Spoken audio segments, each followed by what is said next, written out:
Good morning.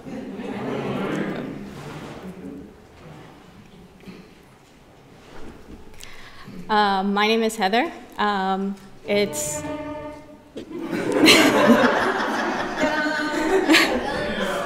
you. It's my pleasure to welcome you all, whether it's your first time or you've been here many times before. We'd like to get started with our 7 Principles video.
Can everyone just please take a moment, make sure that any electronic devices are set to silent. If you would like to receive communication about us, we have some guest cards on the credenza towards my left, and you can fill them out and then give them to any of the greeters that you may have seen today, or you can put them in the offering basket when it gets passed around. We don't have a written order of service, but you can follow along with us on the PowerPoint. And I believe this is the first gathering where we are changing up a little bit how we do joys and sorrows. So if you've already written them down, that's totally fine. I think we are going back to how we used to do it before COVID. You can come up and just briefly say the joy or the sorrow, and we'll light the candle. But we're going to try this out, I believe, for the month of March, and we'll see if we like it or if we want to go back to writing it down. I have a bunch of announcements. So next week's service, March 12th, is the Great Peacemakers series, part 2. Paula Montgomery, MD, longtime member of UUCP, will present the next installment in the series of Great Peacemakers, True Stories from Around the World, Workers for Peace, Thoreau and Gandhi. Thoreau's essay on civil disobedience has influenced the development of peaceful protests in addressing the injustices and errors of those in power. His philosophy was used to good effect by Mahatma Gandhi in his work in freeing colonial rule in India, and later by civil rights leader Martin Luther King Jr. We also have a second hour today after the service.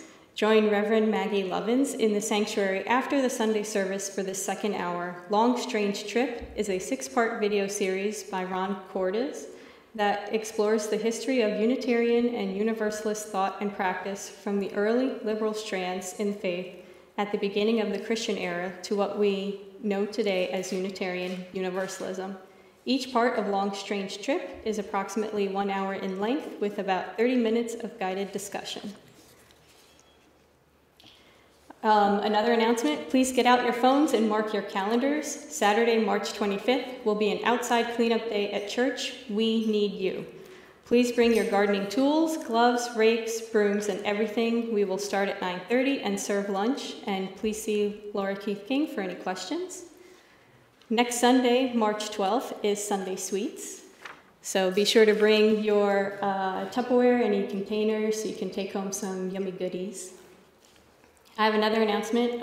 Laura Keith King and the hiring subcommittee of the Board of Directors, we are very happy to announce that we have a new office administrator coming on board this week. It has taken some time, but we think we have found a wonderful person for the job. Her name is Laura Herbeck, and she is an adjunct professor of English at UWF. Her qualifications are stellar, and she comes highly recommended by Scott Satterwhite, who knows her well. She is excited to take the position, and we are excited to have her join us. She will be working 10 hours a week with 5 hours each on Friday and Saturday. She is coming to our breakfast on March 19th, and you will get a chance to meet and chat with her then. Hooray! And this announcement comes from the finance team. They need your help in setting up tables for our end-of-the-year pledge drive. Please lend us your muscles and expertise in furniture moving after the service. We'll be sitting at these tables in 2 weeks' time as we enjoy our semi-potluck brunch. Many hands make light work. And I would like to invite Miss Money Matters and her colleague up to make a special announcement.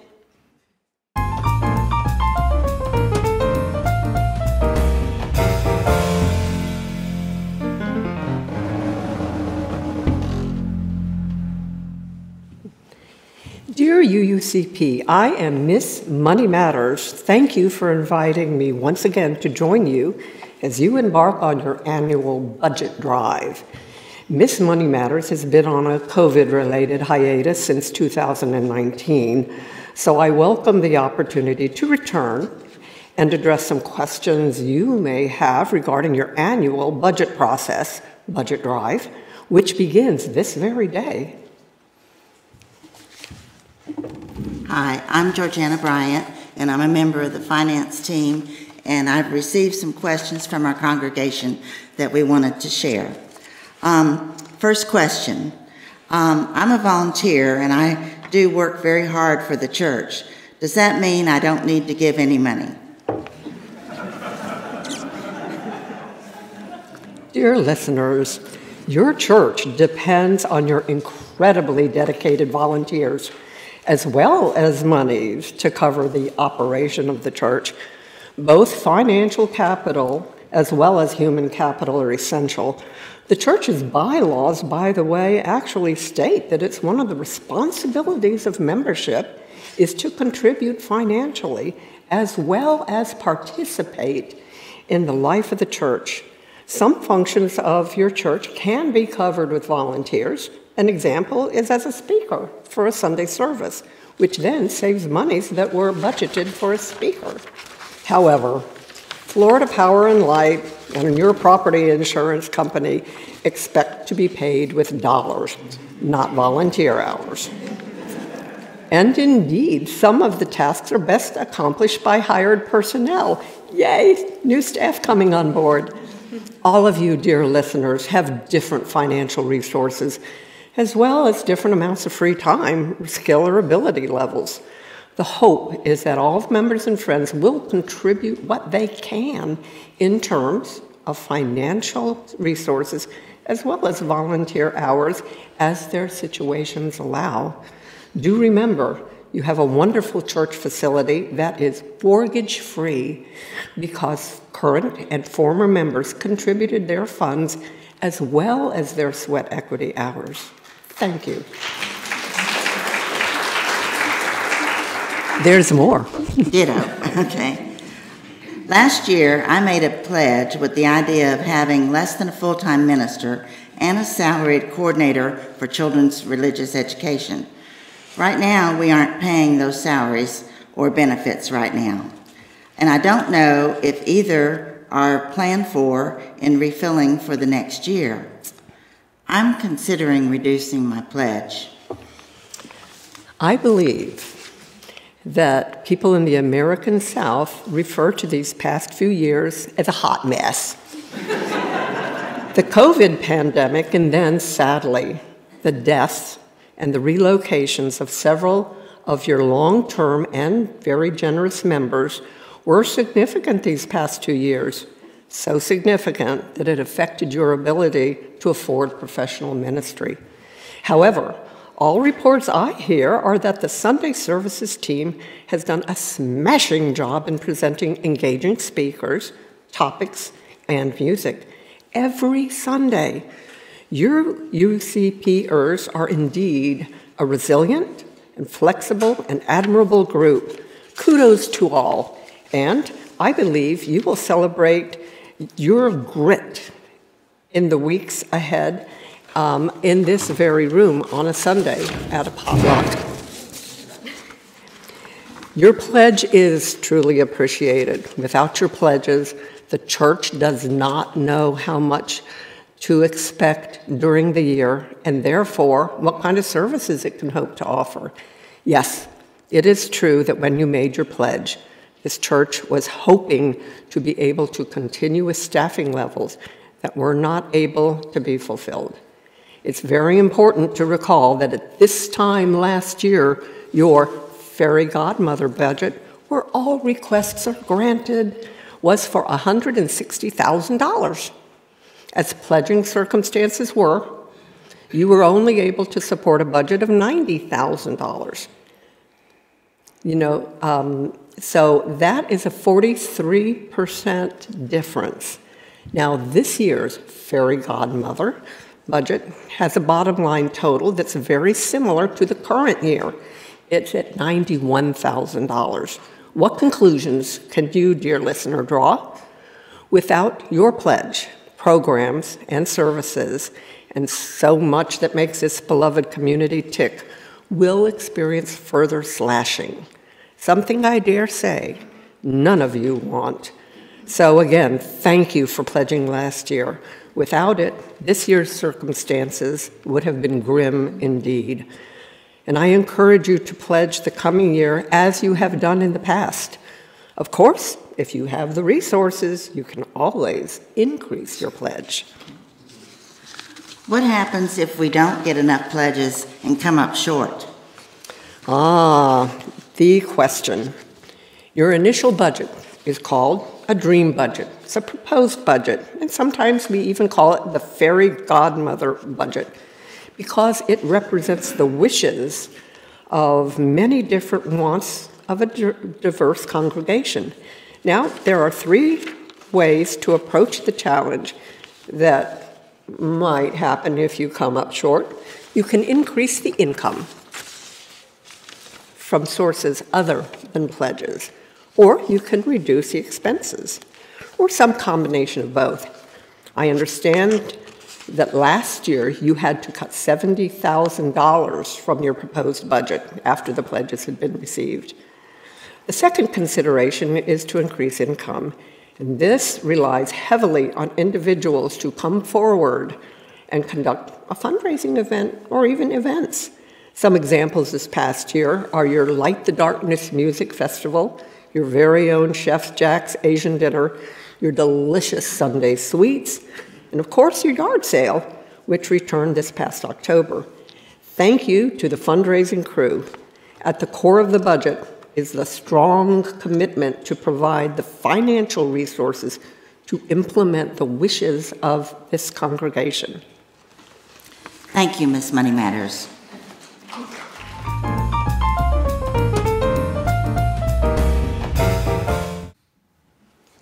I have one final announcement. It comes from Daniel Cobb with Building and Grounds.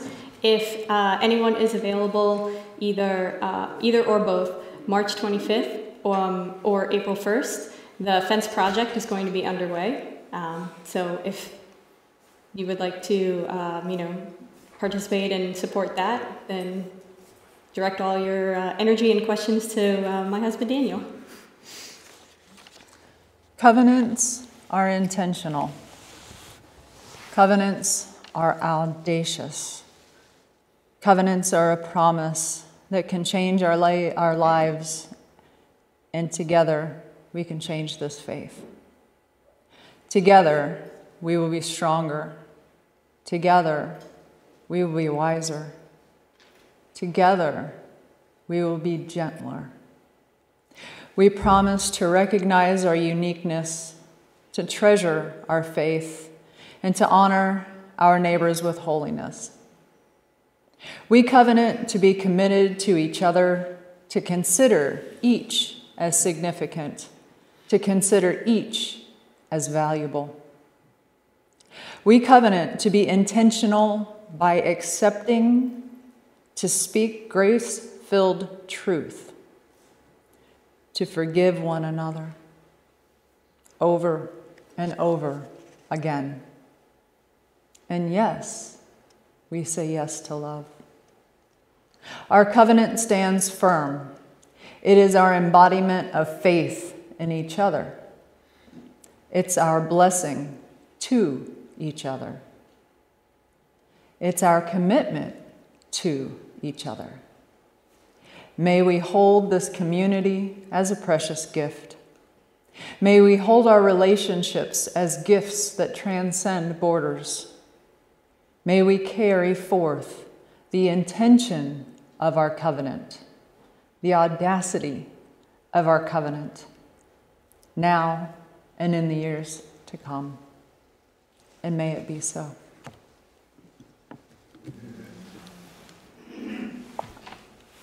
Stand as you are willing and or able for our covenant.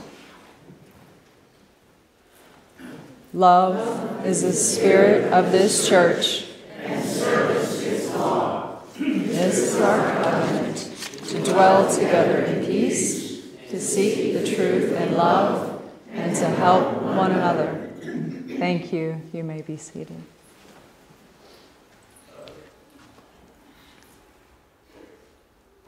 Our chalice lighting words are, Spirit of life, which exists wherever there is love, blessed be all your names.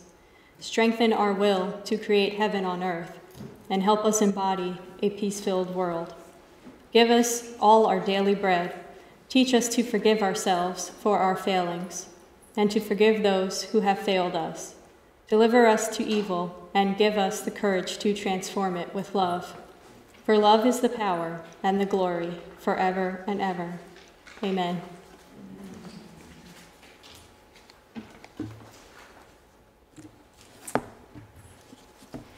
And now we will have our opening hymn. It's number 349, We Gather Together.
Now back before we had Henry Cavill or Dean Cain or Tom Wellington, we had Christopher as our man of steel.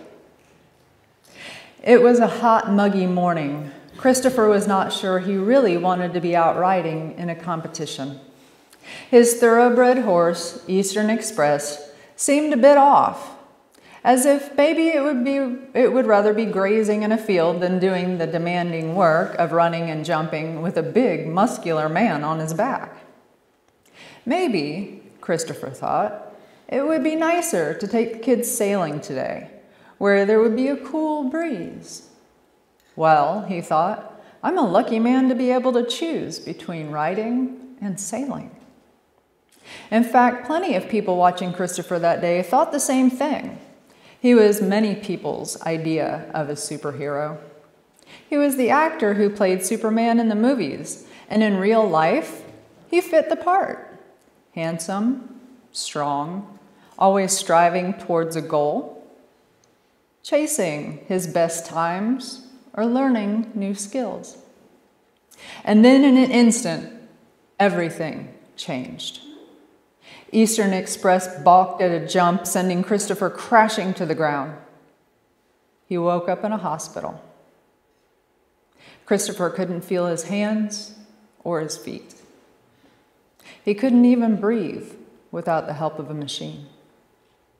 Although doctors could repair his neck, they could not fix his spinal cord injury. Now, Christopher's brain was unable to communicate with most of his body.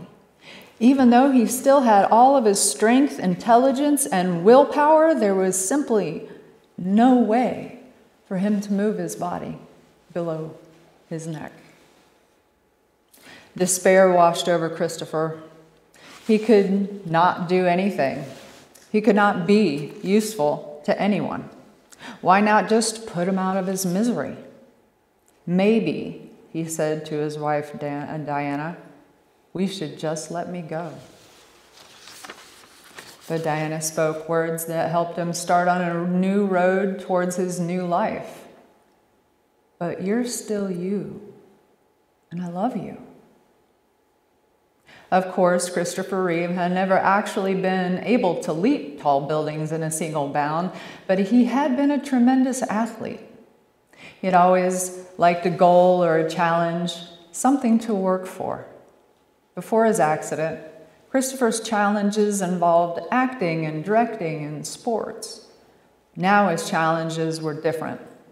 It took all of his strength and determination to sit up in a wheelchair and steer it by puffing into a straw. His heart ached with all that he had lost, and he might never ever be able to hug his wife or his sons again, or ride a horse or sail. But he realized he still had a lot. The love of his family, and money and fame, and a halfway decent career still. Christopher decided to use everything he still had and work for a new goal. As always, Christopher Reeve dreamed big. He hoped there might be a cure for spinal cord injuries, and not just for himself, but also for the many thousands of others whose lives changed when their backs or necks were broken. He and his wife set up the Christopher Reeve and Diana Reeve Foundation. They asked people for money to help pay scientists to research a cure. And then his wife realized how lucky they were to be able to afford a ramp into their home and a big van with a lift on it so they could take Christopher's wheelchair everywhere. They collected money to help for ramps and other useful things like ramps for wheelchairs in cars, so many people with spinal cord injuries would also have that help. Christopher realized that even though he could no longer use his arms or his legs, he had power that many do not.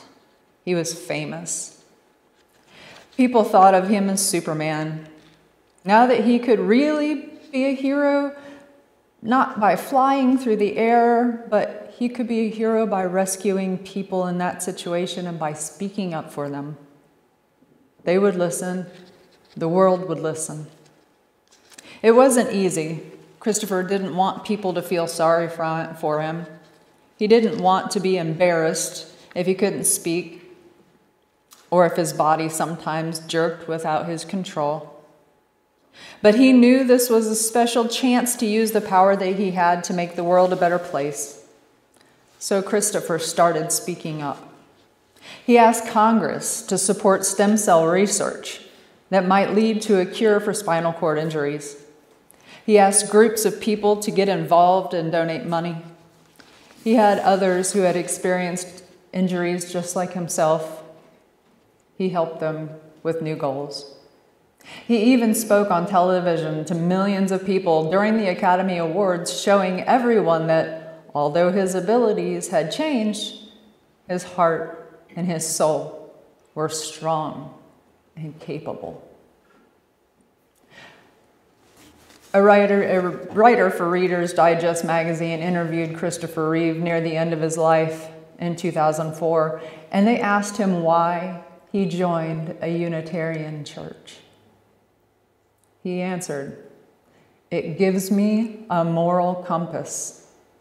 I often refer to Abe Lincoln, who said, 'When I feel good, I do good. When I do bad, I feel bad.' And that's my religion." I think we all have a little voice inside of us that will guide us. It may be God, I don't know. But I think that if we shut out all the noise and the clutter from our lives and listen to that voice, it will tell us the right way to choose.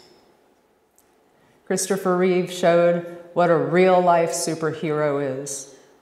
A person who listens to the voice inside of them and acts when that voice tells them it's the next right thing to do. And blessed be. And thank you to Christopher Reeve, my man of steel. We will now sing any of our youth out this morning. Now in peace, go now in peace. May the spirit of love surround you everywhere, everywhere you may go. Meditation words today come from Dr. Brené Brown. You'll hear those words a few times today. Manifesto for the brave and brokenhearted. There is no greater threat to the critics and cynics and fearmongers than those of us who are willing to fall because we have learned how to rise.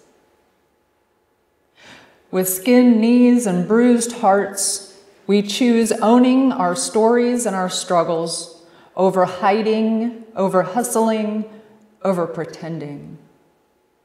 When we deny our stories, they define us. When we run from struggle, we are never free. So we turn towards truth and we look it straight in the eye. We will not be characters in our own stories, not the villains, not the victims, not even the heroes. We are the authors of our lives. We write our own daring endings. We craft love from heartbreak, compassion from shame, grace from disappointment, and courage from failure. Showing up is our power. Story is our way home, and truth is our song. We are the brave and the brokenhearted, and we are rising strong. And now we will gratefully accept your donations.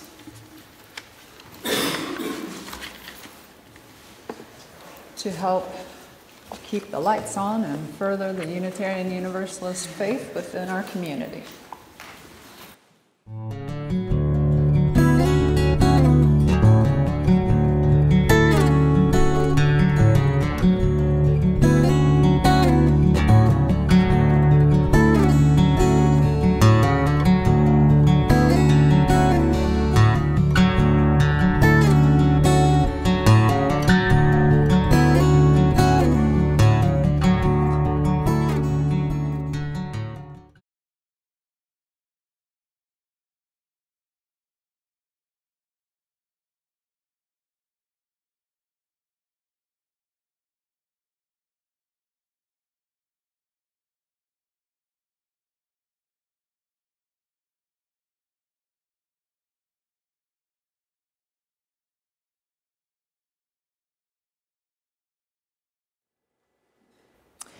So I'm going to get right to it. We are running majorly late this morning, and I apologize.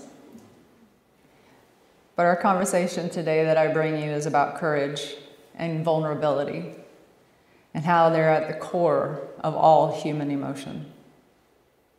I can understand how many people would see those as polar opposites.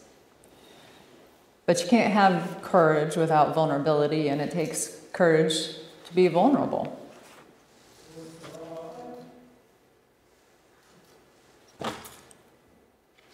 Vulnerability sounds like truth and it feels like courage. Truth and courage aren't always comfortable, but they're never weakness, says Dr. Brené Brown. It's easy to go through life trying to impress people, pretending that we have it all together, and it's good to carry ourselves with confidence, but sometimes we need keep our image up so much that instead of being real, we put on masks and we start pretending.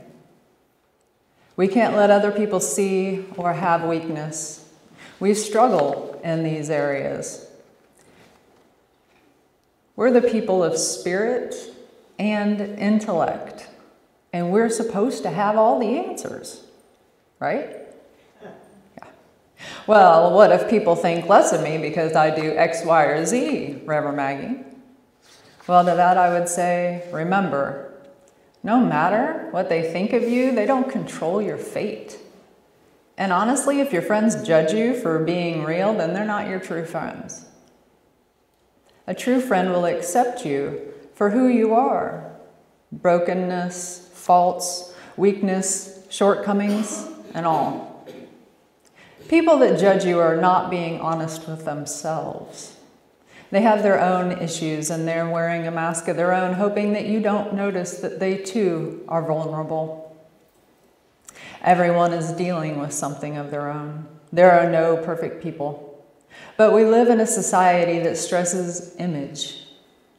It tells us that if we don't have it all together, or if you don't wear the latest styles, or fit the latest body shape, or drive the latest EV, or hang out with the most popular people, then you are just less than.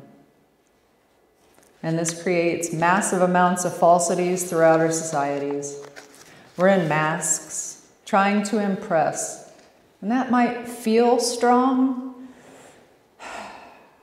but it's actually our collective kryptonite. I hear Billy Joel's song, The Stranger, in my mind whenever I think of this topic in vulnerable masks. Do we ever let someone see the real you, or the real me, or just the stranger? Now, there are many reasons, personal, familial, cultural, to name a few, that we would shy away from vulnerability. Some cultures tend towards the suppression of it in order to prevent shame or discomfort. Some highly expressive cultures are comfortable with vulnerability and don't mind it. And whenever leaders show and employ vulnerability, it gives others the opportunity to be vulnerable as well.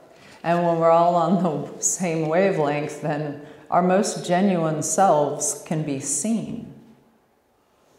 Have you ever witnessed someone being vulnerable and it moved you to action? How about vice versa? You ever been in a position of action and someone else being inspired by you? I often feel like I wear my heart on my sleeve and I am too open to vulnerability. But the truth is, on some days, even my partner Chad has a hard time reading me in this field. It was so overwhelming to find myself in such a medical condition back in 2016. I'm pretty much in the maintenance category now, thankfully, but it taught me humility and grace and patience, and yes, a heap and helping spoonful of vulnerability. I still hate asking for help, but I keep doing it. It's almost a spiritual practice of sorts. And it does become easier the more that I do it. But I still loathe asking for help on some days. So I do so reminding myself that I'm being strong by being vulnerable. And my encouragement to y'all is to get around others who you trust and embrace those others who embrace their vulnerability in healthy ways so they can be good role models for you and help you practice in safe space. In our society where we cover up failures and weaknesses, there is something prophetic and attractive about living into our vulnerabilities. Some of you may know that I'm a huge fan of Dr. Brené Brown, a research professor at the University of Houston, who has spent the last 2 decades or so studying courage, vulnerability, shame, and empathy. She gained international notoriety for her TED Talks and Oprah's Super Soul Sunday appearances, where she would share what her research has uncovered and how we can use it to live our best, most authentic lives. In her book, Daring Greatly, she shares with us ways in which we can show up courageously. I recommend all of her books. They really are a good read. She describes vulnerability as such. Vulnerability is not winning or losing. It's having the courage to show up and be seen when we have no control over the outcome. Some other examples of vulnerability: doing something you're not good at, speaking your truth, showing that you care, allowing yourself to feel strong emotions, breaking the status quo, talking candidly with others, being the first one to open up, trusting someone, asking for help and saying no. I want to share a real quick clip of Dr. Brown speaking on vulnerability and empathy.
So, we can't get to empathy without walking through vulnerability.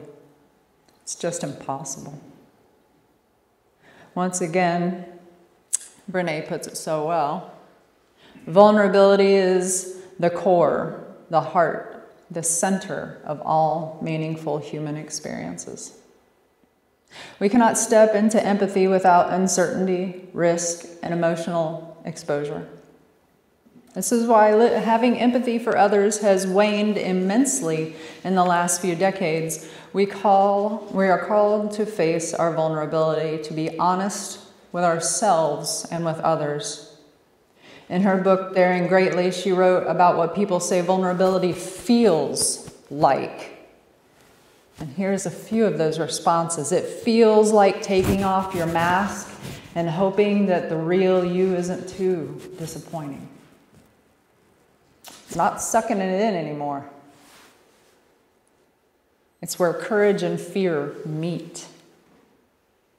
It's getting halfway across the tightrope and realizing it's just as scary to go backwards as it is forwards. It feels like being all in. It also feels awkward and scary, but it makes people feel human and alive. It feels like you're at that tipping point of the roller coaster where you're just at the top, ready to go over the edge. It feels like fear every single time. It feels like taking the first step towards something you fear the most. And it feels like letting go of control. In her research, she has found that many folks struggle with vulnerability. In fact, so much so that, as she stated, many of us choose to, quote, numb vulnerability. In 2010, she gave a lecture titled The Power of Vulnerability. And in it, she addresses this issue of numbing vulnerability. And there's widespread evidence that we are the most medicated, the most obese, in debt, and addicted generation in U.S. history. And the problem is, this became very, very clear in her work earlier on, is that you cannot selectively numb your emotions. You can't say, here's the shame, here's the fear, here's the disappointment, I don't want to feel these, take these away, I'm going to go have a couple of drinks and a pint of ice cream. You can't numb those hard feelings without numbing the other effects or our emotions. You cannot selectively numb. When we numb those things, we also numb joy, and we numb gratitude, and we numb happiness. And then we're miserable, and we're looking for purpose, and we're looking for meaning, and then we feel vulnerable, and then we have a couple of drinks and a pint of ice cream. This becomes a dangerous cycle. If you numb the dark, you numb the light. And I just want to share this little aside from this conversation that we're having here, and that's about who you choose to be vulnerable with. I do not suggest that you lay your life story out for everyone, because that is a privilege that should be sacredly saved for those who are most trusted with your heart and with your best and highest, greatest good always in mind. Now, the other thing that we do is we try to make everything that's uncertain certain. Religion has gone from a belief in faith and mystery to certainty. I'm right, you're wrong, that's it. Just certain. The more afraid we are, the more vulnerable we are. The more vulnerable we are, the more afraid we are, and this is a vicious cycle. Our politics looks just like that today. There is no debating anymore. There's no conversation. There is just blame. And you know how blame is described in her research? Blame is described as a way to discharge pain and discomfort. Instead of exposing and opening up our lives, we've decided to safeguard them and build walls around ourselves. Rather than being open about our own brokenness, our own hurt, our own our hope for healing, we have instead insisted on verbal abuse, resentment, and our own self-centered interests. One of the biggest surprises in this research was learning that fitting in and belonging are not the same things. In fact, fitting in is one of the greatest barriers to belonging. Fitting in is about assessing the situation and becoming who you need to fit into that situation, to be accepted. Belonging, on the other hand, does not require us to change who we are. It requires us to be who we are. As Dr. Brown states, I believe that owning our worthiness is the act of acknowledging that we are sacred. Perhaps embracing vulnerability and overcoming numbing is ultimately about the care and feeding of our own spirits. Spiritual connection and engagement is not built on compliance. It's a product of love, belonging, and vulnerability.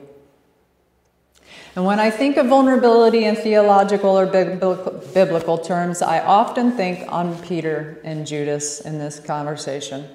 As humans, we are all susceptible to fiascos. Both Peter and Judas had major spiritual and interpersonal catastrophes in the late days of Jesus. They were vulnerable just by being followers of Jesus. Judas handled his failure in a terribly final way by hanging himself, and in which he exited our history books and the Bible altogether. Peter, however, he appeared again with the disciples. If part of the human experience is failure, then why do we attempt to run away from it? Sticking around in a group after our failure, it's exposure, man, that's hard, but there is a reward in that kind of vulnerability. And this is how we can carry out part of our covenant, to help one another. Now, I bet it was both vulnerable and humiliating for Peter to rejoin the disciples after he had carried out the denial that Jesus predicted, denying that he even knew Jesus 3 times before the cock crowed. And it is stated that way, Matthew, Mark, John, and Luke. I can't imagine, though, the vulnerability that they were in with the Pharisees and the local Roman leaders. The pressure on them had to be immense. The courage that they had to be walked through vulnerability first. The Polish Nobel Prize-winning poet Czesław Miłosz has written a 3-sentence poem that is just huge for me.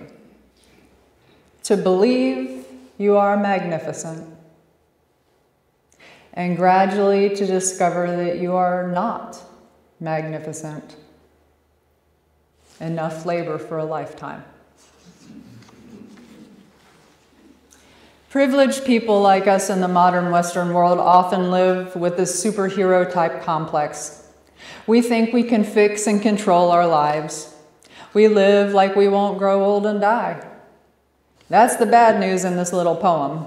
In the words of the poet, may we gradually discover that we are not magnificent. Meaning, I am not a superhero, life is fragile, and I am highly woundable. This poem is entitled Learning, and I hear that from it. It's been a long, slow, winding path to discover that I am not invulnerable. In a similar global way, the coronavirus is teaching us a similar lesson, and that is that we're not as invulnerable as we imagined. How do you live when you learn that your health, your dreams, your relationship, and your nation are more fragile than you ever imagined? How many of us believe that we have been tested ourselves over and over about that in the last 2 years? And it's true, being vulnerable is hard, frightening, and unsettling work. But this is holy work. And there's a power to vulnerability. As Georgia Blackman reminded us last week, today is the commemoration of Bloody Sunday in Selma. The civil rights movement found part of its strength in vulnerability. A movement to see everyone as equal under the law, that was true courage. And as we have heard before, courage and vulnerability travel together. You know, it's okay to say, I'm just not there yet. I can't open up completely like that. But I'm not going to wear a mask anymore. I'm not going to go around pretending. I'm going to find my inner peace with not being perfect. I'm often heard saying that growth is in the struggle. Well, vulnerability is a struggle, and it will teach you many lessons.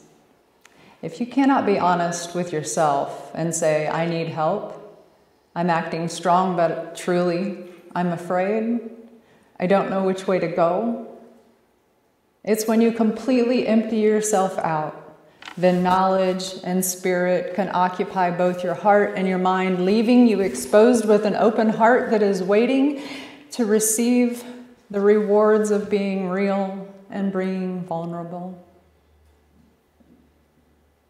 So let go of who you think you are supposed to be and embrace who it is that you are. Vulnerability is a stepping stone into the sacred space of our collective humanity. Recognizing that, irrespective of one's race, career, immigration status, gender identity, ethnicity, class, religion, sexual orientation, political party, or whatever it is that we step into in this sacred space, may we be seeing one another for who we truly are, our full selves, blessed just as we are. And I will end our time here over. My apologies. I will end, though, with this gentle reminder. We need not do all of this work alone. And in fact, we were never meant to. Ashe. Blessed be and amen.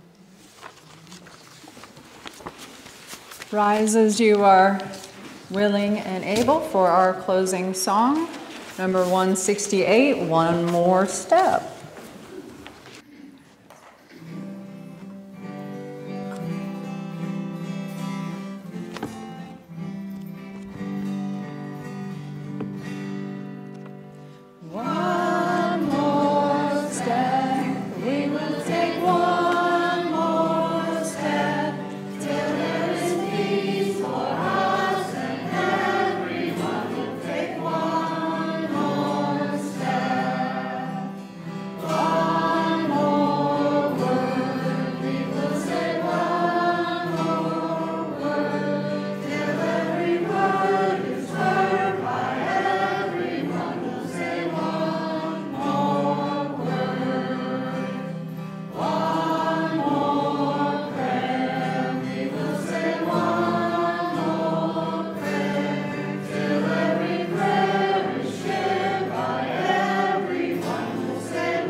And our closing words today.